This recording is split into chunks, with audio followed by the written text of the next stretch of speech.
Hi everyone, greetings from Honduras. We have a lot of really great things to update you guys about what God has been doing over the last few months. I'm so happy to be able to share with you. We've got so much going on. It's been a busy season, but lots of good things to get you guys caught up on. In August, we did our first ever Via Love Cup, where we had 2 teams of kids from our feeding program play in a soccer tournament that we put on against the 2 bilingual schools that we're working with. And so we had 4 teams participating in the tournament, and the kids had an absolute blast. They won trophies, they ate pizza, they played the sport that they're passionate about. And I had one of our friends here, a fellow missionary, who came and was able to give a Bible lesson with the kids before doing so and pray with them. And it was such a fun day. The boys were so excited just to be able to participate in that day, have something special that was just for them, to be able to get out of the daily routine and do something that they're passionate about. We cannot wait to make this a yearly tradition. They're already asking when the next one is going to be. And of our 2 Via Love teams, one of our teams did take home the 3rd place trophy. Very, very exciting. We loved getting to spend that day with them. We have another ministry partner that we've been working with from an organization called Goto Nations that has been able to help us in our Grow Institute classes that we've been doing for leaders. And they recently came to one of our sessions and taught us some new strategies on effective one-on-one discipleship through what we call the Purple Book. Their team came and they trained all of our leaders and staff and pastors that we work with on how to use this discipleship strategy to help people in the beginning of their walk with God, in the middle of their walk with God, and even how to deepen their walk with God if they've been walking with Him for a while. And we're so excited just to see how the team has become involved in this and excited about implementing it with some of our youth and some of our other leaders and people that we work with. It's going to be an incredible tool that's going to help us be more intentional about the way that we're discipling people in all of our different programming. We also were able to have a women's retreat where we rented a house. We're able to get away with the women from our communities in El Progreso and in Omoa and just spend a couple of days in worship together, in the Word together, receiving prayer, praying for one another, and then just a time of relaxation. We had our friends from Royally Redeemed come from Texas and put on the retreat for us and just shower us with love and prayers and fun and things that a lot of these women had never gotten to experience before. It was an incredible time where we all just felt so refreshed afterwards and just renewed. And again, we are just excited for the next opportunity that we get to all be together in that way. Our welding classes have continued to be a success. We just had another graduating group with 5 students who graduated from our welding class. Again, very excited about what they had learned, passionate about it, and anxious to continue learning. What we're doing with this next phase of the welding classes, they'll be getting more one-on-one instruction as they further develop their welding skills and start to learn more difficult things. But one of the favorite things that happened with this particular group was they were actually able to go to a job site and help put a roof on a house. And for them, apart from the experience that they got welding, it was fun for them to pack their lunch, take their lunch, eat lunch there with the other workers and the men, and just be a part of what it would be like to work a welding job, to come home dirty and tired at the end of the day, but so proud of what they had accomplished. We're just so thankful for this opportunity to teach them something that will be useful for them in life and giving us even more opportunity just to sow into them. We're so proud of them. We also decided to have a talent show where all of our kids and even the adults from the community were able to showcase their talents of singing, of dancing, of playing instruments, whatever they felt their talents were, sharing Bible verses. They were able to share that night. The whole community came out to cheer them on as they just demonstrated the talents and the gifts that God has given them. And it was so fun. We were even surprised by some of the talents that we discovered that the people in our community had. And we were able to give a cash prize to 1st, 2nd, and 3rd place in the adult category and in the kids category. And they were just so excited and now motivated to continue honing their skills, developing their talents. And it was just a fun night to celebrate who they are and what they're capable of. And we can't wait to do it again. Recently, during one of our home visits in the community, which we try to do regularly, we noticed that there was an elderly woman that's part of our community who is raising her grandson, who is part of our feeding program, whose house was about to fall over on top of them.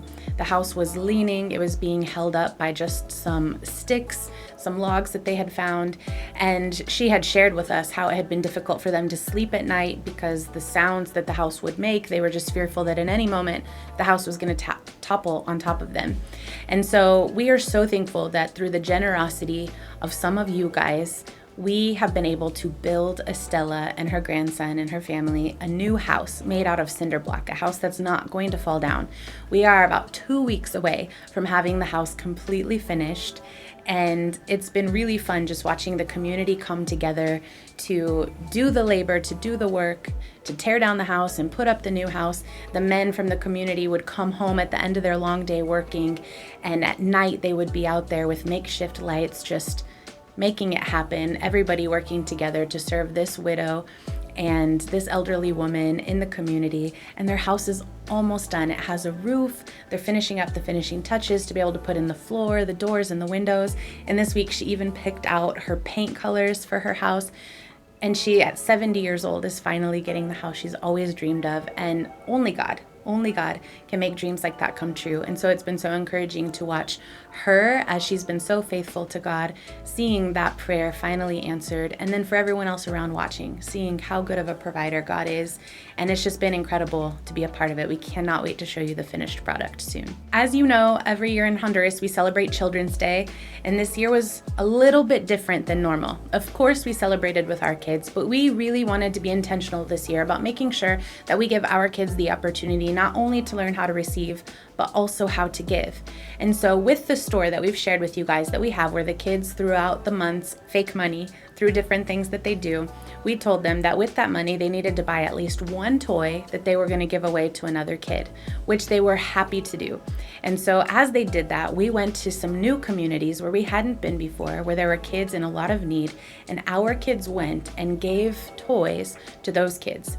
They put on the program. They put on dancing and singing and played games with them. They prayed for them.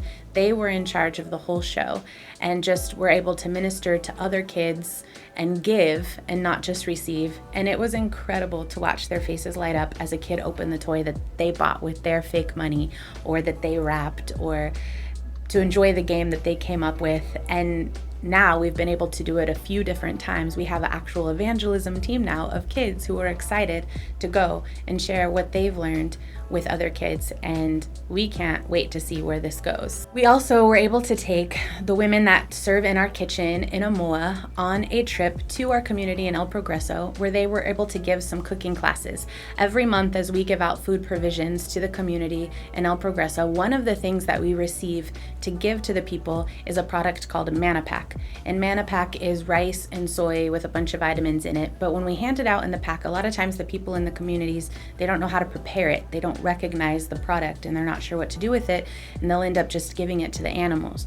So what we've been able to do is come up with some delicious recipes made with this product, and our women from the kitchen team went to El Progreso, made a makeshift kitchen, and taught them how to make 3 different recipes with Manna Pack. So as they get this for free in the food provisions, they'll now know how to prepare it for their families.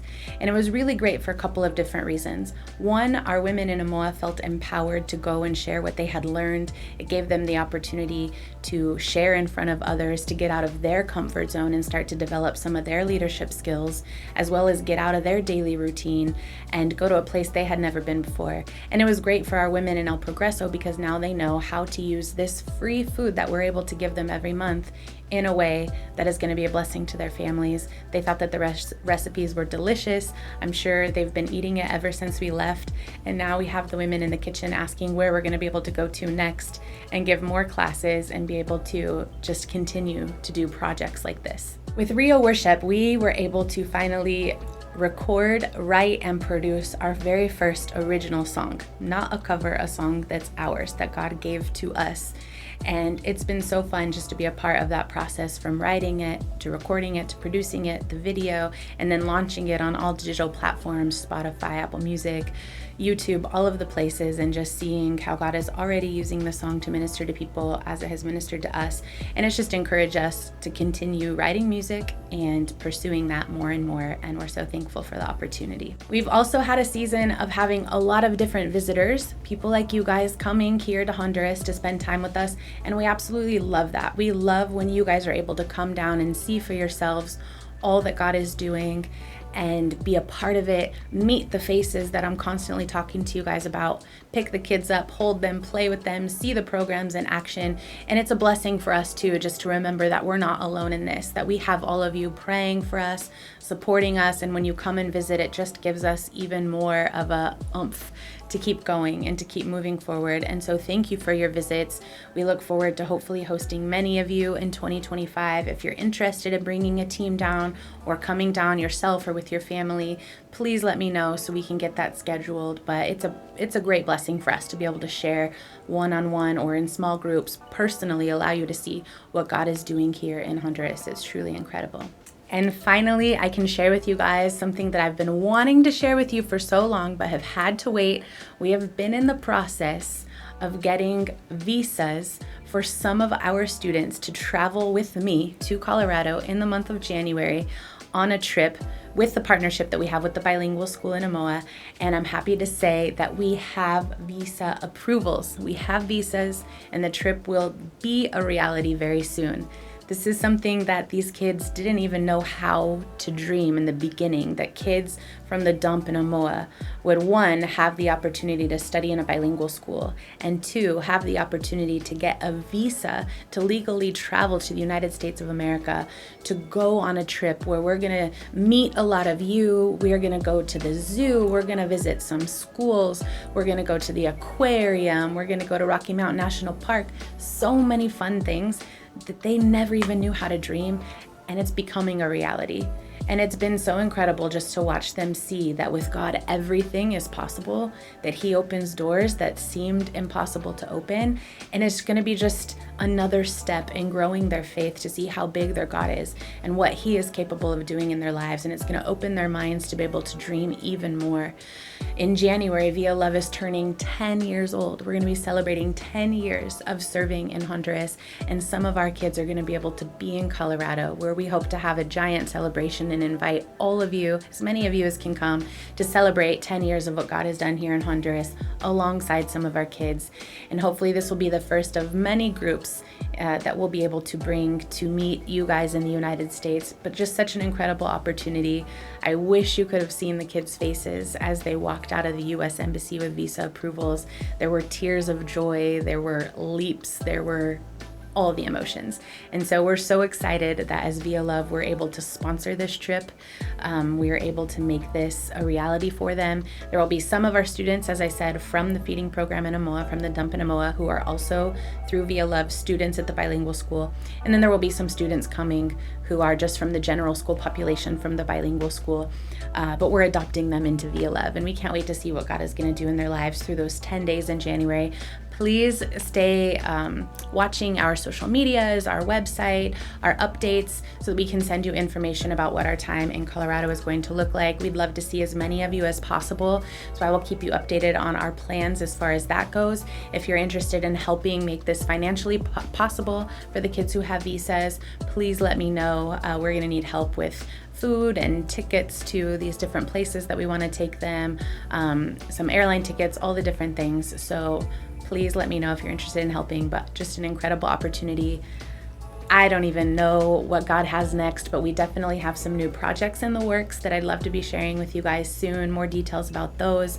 We're just in awe of all that God is doing, and we know that it has a large part to do with you guys, your prayers, your faithfulness in all that you do to help make this possible. Thank you so much. Please let me know how we can be praying for you as well, and we love you.